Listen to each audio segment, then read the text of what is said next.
बंसल जी का एक सवाल है, राजीव बंसल जी का, और वो जानना चाहते हैं टायर शेयरों के बारे में कि इस पूरे क्षेत्र में तेजी दिख रही है। सीएट, अपोलो टायर, जेके टायर, ये सब नाम, इनमें से कोई खरीदने लायक अभी दिख रहा है क्या? देखिए बंसल जी, प्रॉब्लम यही है कि जितने भी टायर कंपनीज हैं ना, इनका वैल्यूएशन बहुत रिच हो गया है, बहुत ज़्यादा रिच हो गया है। अदरवाइज जितना अभी कमर्शियल सीवी सेक्टर में जितना ग्रोथ पॉसिबल है, पीवी भी वापस आ रहा है। आप सिर्फ इंजन छोड़ दीजिए और जो ऑयल ऑटोमोटिव ऑयल कंपनीज हैं इनको छोड़ दीजिए, तो बाकी हर चीज़ में ग्रोथ अभी बहुत बाकी रहेगी। लेकिन टायर कंपनीज के वैल्यूएशंस जो हैं वो सपोर्टिव है, वही एक प्रॉब्लम है। अदरवाइज इसमें और भी रूम है, मतलब वॉल्यूम ग्रो होने का तो बहुत रूम है, लेकिन वॉल्यूम ग्रो होने के अगेंस्ट में क्या वैल्यूएशन प्रीमियम और ग्रो होगा, उसका क्लैरिटी मुझे नहीं रहेगा, बिकॉज टायर कंपनी में यही एक परेशानी रहती है। अदरवाइज इसमें अभी भी ट्रैजेक्टरी इनका लंबा हो सकता है। जी। लेकिन अभी सीएट में इस बार हुआ क्या है? इस बार एकदम से इनका अगर आप ऑपरेटिंग प्रॉफिट भी देखें तो क्वार्टर ऑन क्वार्टर 238 से बढ़ के 368, मुनाफा देखें, शुद्ध लाभ, नेट प्रॉफिट 35 से बढ़ के 132। ये क्या किस्सा है?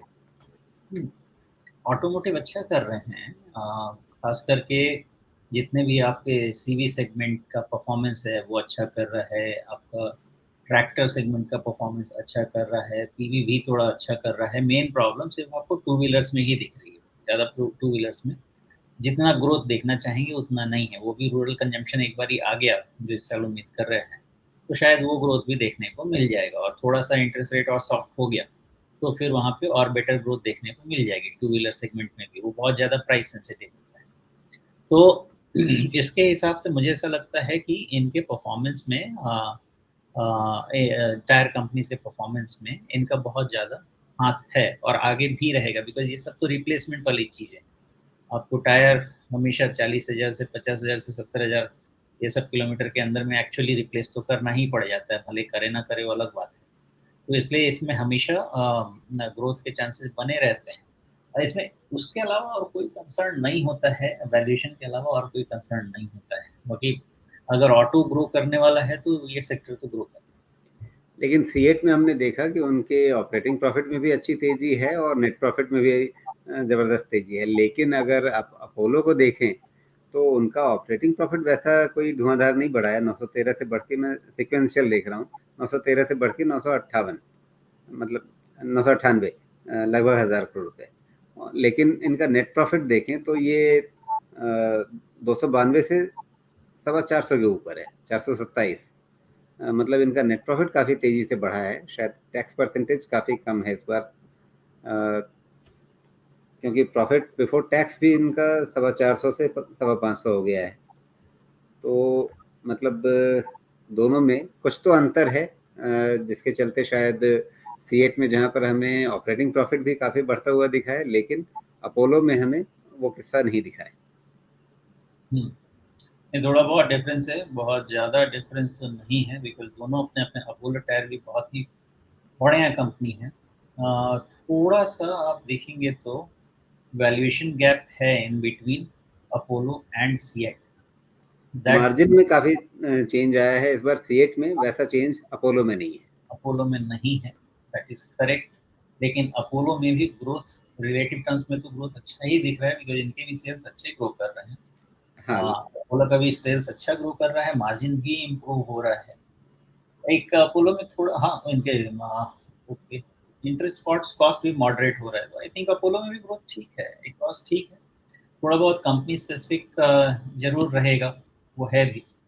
तो कंपनी स्पेसिफिक अगर आप देखेंगे तो ओके, नहीं तो फिर ग्रोथ मुझे ज़्यादा अच्छा तो लग रहा है अपोलो का, in terms of pricing and growth CEAT से ज़्यादा बेटर लग रहा है मुझे।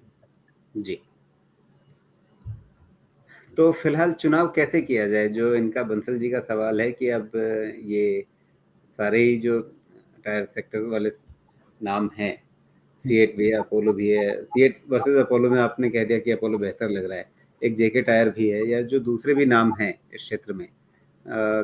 एमआरएफ तो खैर एक अलग ही लीग में बहुत महंगा दिख रहा है। बीकेटी बहुत सारे लोगों को पसंद आता है, छोटी कंपनी है हालांकि, नहीं छोटी कंपनी नहीं है वो तो काफ़ी बड़ी कंपनी है। और दूसरी तरफ अगर आप जेके टायर को देखें तो इनका वैल्यूएशन जो है वो शायद अपोलो टायर्स के लगभग बराबर ही चल रहा है। देखिए, मेरा ऐसा मानना है कि टायर कंपनीज जब भी आराम से कभी करेक्शन कूल ऑफ मिले, इंडस्ट्री पे व्यू लेके उसके बाद एक्यूमुलेट करना ज़्यादा अच्छा रहता है। बिकॉज टायर, स्टीयरिंग, ये सब ऐसी चीज़ें हैं जो कि किसी भी तरह का कार बने, बाइक बने, सीवी बने, उनको लगना ही लगना है।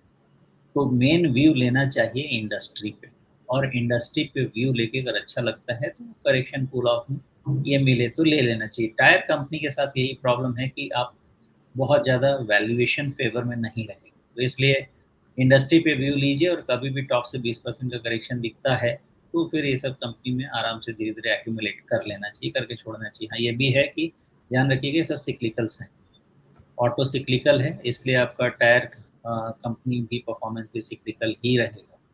तो साइकिल के ऊपर में जाके फंसे तो 3 साल 5 साल लग ही जाएगा निकलने। हाँ, लेकिन फिर 21-22 के पीई पे अपोलो टायर, जेके टायर या सीएट बीच में 36 के पीई पर, या एमआरएफ जैसे नाम जो सीधे 53-54 के पीई पर हैं, इनमें चुने तो किसको चुने? देखिए, अब अगर इनमें चुनने भी जाएंगे तो फिर आपको लार्ज कैप और मिड कैप में डिफरेंशिएट करना पड़ेगा, और मेरी पोजीशनिंग ये कहती है कि यहाँ से 1 साल में आपके 1 से 1.5 साल में मिड कैप और स्मॉल कैप के मूवमेंट ज़्यादा फेवरेबल रहे, जो प्रीमियम वैल्यूएशन प्रीमियम गैप है वो नैरो डाउन हो। और इसलिए पोजीशनिंग मोस्ट अगर आप मिड कैप टायर में करेंगे तो ज़्यादा बेहतर है। लेकिन फिर से रिपीट करूँगा, अभी राइस प्राइस में बहुत ज़्यादा हो चुका है, पुल ऑफ पे ही एंट्री करनी चाहिए, बिना पुल ऑफ पे एंट्री। जी। चलिए, तो ये मोटे तौर पे टायर सेक्टर पे अभी एक नज़रिया, और इसमें जो अलग-अलग नाम हैं उनमें किस तरह से बेहतर रहेगा काम करना आगे।